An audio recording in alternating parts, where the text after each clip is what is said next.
تعلیم کا مقصد انسان کے اندر شعور آ جائے، انسان اچھا بن جائے۔ کیونکہ ہم نے تعلیم کا مقصد مال اکٹھا کرنا، دولت جمع کرنا، شہرت حاصل کرنا اور یہی ذہن بنایا ہے، جس کی وجہ سے تعلیم تو ہمارے پاس آ جاتی ہے، ہماری سوچ نہیں بدلتی۔ اور یہ تعلیمی نظام کب بدلا؟ جب انگریزوں نے ہندوستان پر قبضہ کیا۔ ہندوستان پر قابض ہونے کے بعد انہوں نے دیکھا کہ ہم نے حصلے کے طور پہ ہندوستان کو تو قبضہ کر لیا ہے، لیکن لوگوں کے دل دماغ میں آج بھی آزادی کی صدا ہے، تو اس لیے انہوں نے پہلے لوگوں کے ذہن خریدے اور وہاں سے غدار نکلے۔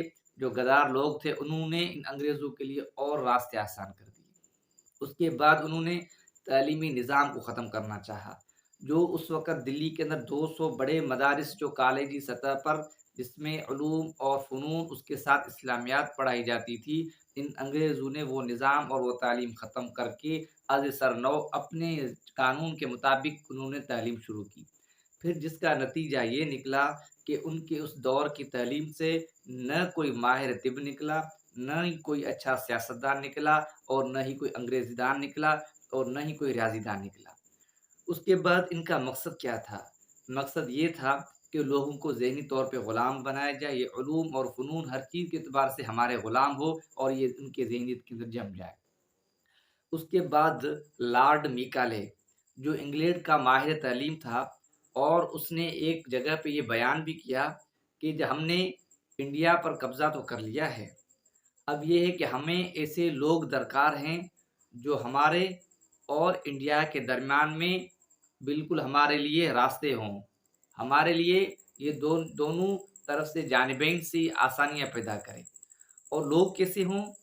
جو شکل کے اعتبار سے، جو چمڑی کے اعتبار سے انڈین ہوں، اور ان کی سوچ اور ان کی فکر بالکل انگریز جیسے ہو، انگریزوں کی طرح ہو۔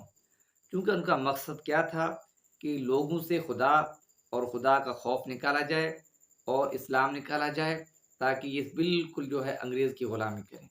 یہی ان کا مقصد تھا، جس کی وجہ سے آج بھی آپ دیکھیے ان کی ہم غلامی کر رہے ہیں۔ کیونکہ پاکستان بنا ہونا تو یہ چاہیے تھا، پاکستان آزاد ہونے کے بعد یہاں تعلیمی نظام از سر نو بحال ہوتا اور اپنے حساب اور اپنی روایت کے اعتبار سے ہوتا، پر چونکہ اس طرح نہیں ہوا، اور جیسا انہوں نے چھوڑا اور ان سے آگے کا یہ سلسلہ چل رہا ہے، جس کی وجہ یہ ہے آج بھی پاکستان کے اندر اس کی مادری زبان کیا ہے؟ اردو ہے۔ پر آپ دیکھیں گے تعلیم کے اندر اور پولیس محکمے جو بھی ڈپارٹمنٹ ہیں، ان کے اندر صرف انگریزی ہے، اردو کا نام نشان بھی نہیں ہے، اور وہی پتلون اور وہی ٹائی اور وہی نظام جو انگریزوں نے چھوڑا، آج بھی ہم اسی کی نقش قدم پہ چل رہے ہیں۔ اور یہ کیا ہے؟ یہ ہماری ذہنی غلامی ہے، کیونکہ انہوں نے ہم سے جو ہے کیا کیا؟ خدا کا خوف نکال دیا، تعلیم کا اصل مقصد ہے وہ نکال دیا۔ جیسا کہ مسلمانوں کے اندر ہے، حضور کریم صلی اللہ علیہ وسلم نے فرمایا انما الاعمال بالنیات، تمام اعمال کا دار و مدار نیت پر ہے۔ انسان جو بھی عمل کرے اس کا مقصد پہلے دیکھے، اس کے بعد وہ نیت درست کر لے، کیونکہ ہماری نیت ابتدا کے اندر یہ ہوتی ہے کہ ہم مال اکٹھا کریں اور شہرت کمائیں، جس کی وجہ سے اسی تعلیمی نظام سے دین اسلام سے کافی غافل ہو گئے ہیں، اور دین اسلام سے لوگوں کو دور کیا گیا۔ اب ان کو جنت، جہنم اور یہ جو چیزیں ہیں، خدائے خوف ہے، آخرت کی فکر، یہ بالکل نہیں ہے۔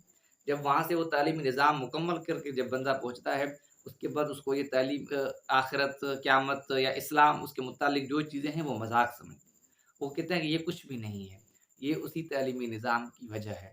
تو اس لیے ہمیں یہ پہلے ذہن بنانا چاہیے کہ تعلیم کا اصل مقصد کیا ہے؟ اچھا انسان بننا۔ جب ایک معاشرے کے اندر ایک لکھا پڑھا اچھا انسان بنے گا، پھر اس کا وہ شعور جو ہے وہ قوم کے اندر، عوام کے اندر، معاشرے کے اندر تقسیم ہوگا، اور معاشرے کے لیے آسانیاں ہوں گی۔